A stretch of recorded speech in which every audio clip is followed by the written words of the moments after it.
दोस्तों बड़ा डिस्कशन, क्योंकि 8th पे कमीशन ने अभी आर्मी को बुलावा दिया है। जरा आइए और हमसे बात करिए कि आपके जवानों को क्या चाहिए, जेसीओ को क्या चाहिए, अधिकारियों को क्या चाहिए।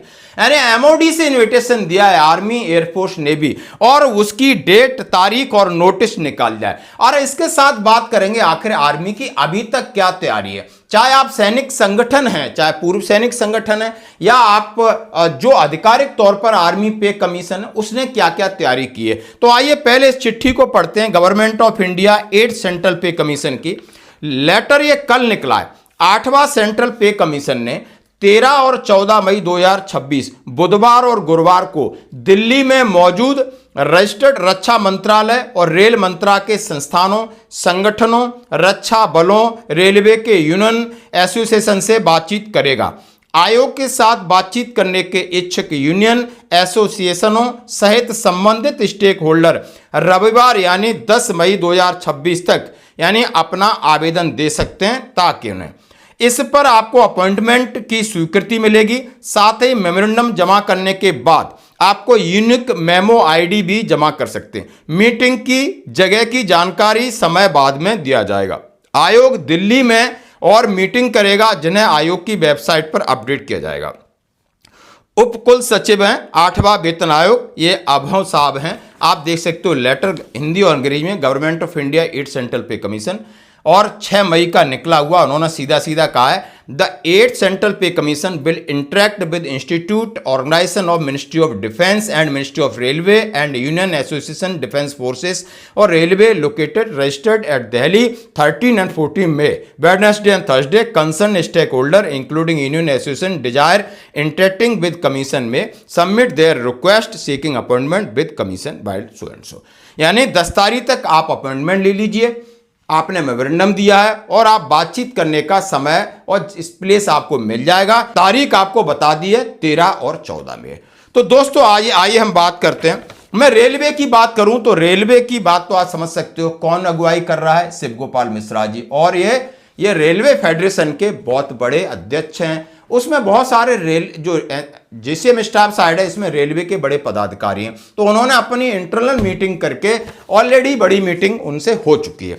अब बात करेंगे मिनिस्ट्री ऑफ डिफेंस की। मैं बात करूंगा उन जवानों की जिनकी कोई बात सुन नहीं रहा है, जेसीओएस की बात करूंगा, अधिकारियों की बात करूंगा, आखिर उन्हें प्रतिनिधित्व मिलेगा या नहीं मिलेगा, आखिर उनके मुद्दे कौन से हैं। तो अभी तक जो मेमोरेंडम जिसने दिए, मैं बात करूंगा आर्मी पे कमीशन सेल की तरफ से, आपने मेमोरेंडम देखा होगा, उसमें कौन कौन से पॉइंट थे। उसके बाद सबका सैनिक संघर्ष कमेटी ने मेमोरेंडम दिया है, आईवीओ भारत ने दिया है, यूनाइटेड फ्रंट हिमाचल प्रदेश ने दिया है, और ट्राई सर्विस सेवा यानी ब्रिगेडियर एक विद्यासागर साहब ने एक दिया। इस तरीके के मेमोरेंडम हमारे पास आए। अब इनमें कॉमन चीजें क्या हैं? कॉमन चीजें हैं मिलिट्री सर्विस पे, यानी इन्होंने जेसीओ जवान की जितनी संस्थाएं वो मांग कर रहे हैं कि बराबर हो मिलिट्री सर्विस पे। उन्होंने ये नहीं रखा कि इतनी हो, उन्होंने जो भी फिटमेंट फैक्टर लग के आता है, जो भी आप डिसाइड करते हो वो इक्वल चाहिए, बराबर चाहिए। और दूसरे जिस तरीके से आधिकारिक तौर पर आर्मी पे कमीशन सेल कह रहा है कि यानी अफसर को 30,000, एमएनएस को 21,000, जेसीयू को 18,000 और जवानों को 12,000। इस बार 4 कैटेगरी बना दी जो 3 थी, जैसा कि आप पे कमीशन का ये इस तरीके का मेमोरेंडम मैं आपके सामने रख रहा हूं, आप देख सकते हो दोस्तों।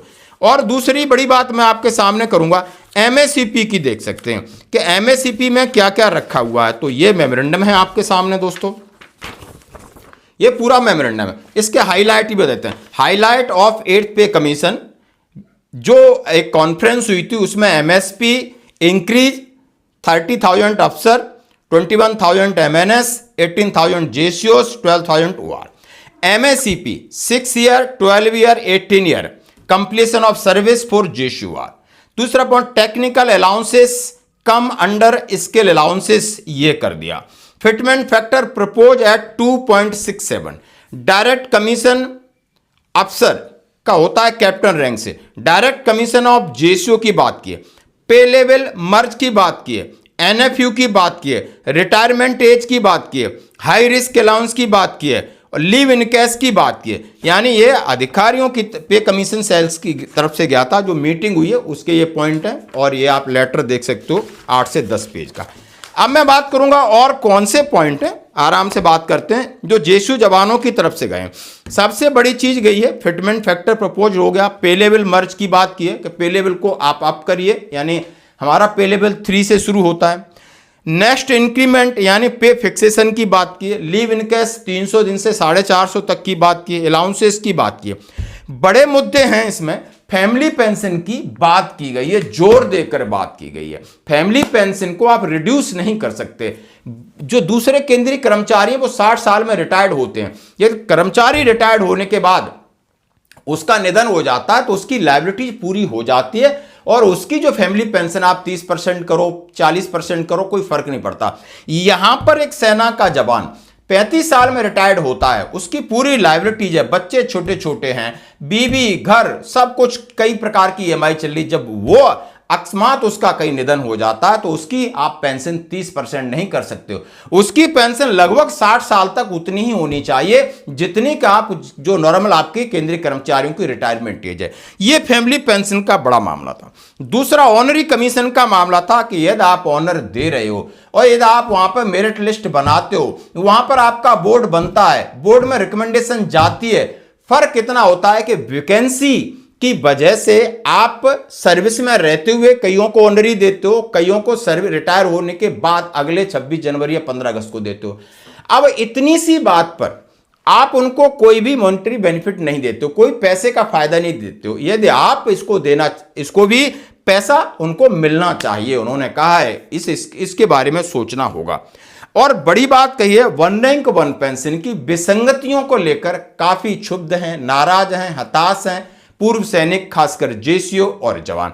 इन सभी संगठनों ने इस पर जोर देकर कहा है कि ओआरओपी का जो स्टैंडर्ड जो आपने पैमाने बनाए उसमें आप बदलाव कीजिए, क्योंकि ओआरओपी हमारे लिए थी और उसमें हमें कुछ नहीं मिलता नजर आ रहा है। लगभग उन्होंने कहा है 3 इसके ओआरओपी 1, 2, 3 हो गई है। ये बात बिल्कुल सत्य। प्रीमेचर को ओआरओपी से बाहर करना, 7 पे सीपीसी के अंदर जितनी अनोमलीज हैं उनको दूर करने की बात कही गई है, जितने बाकी जिन लोगों ने मेमोरेंडम सौंपे।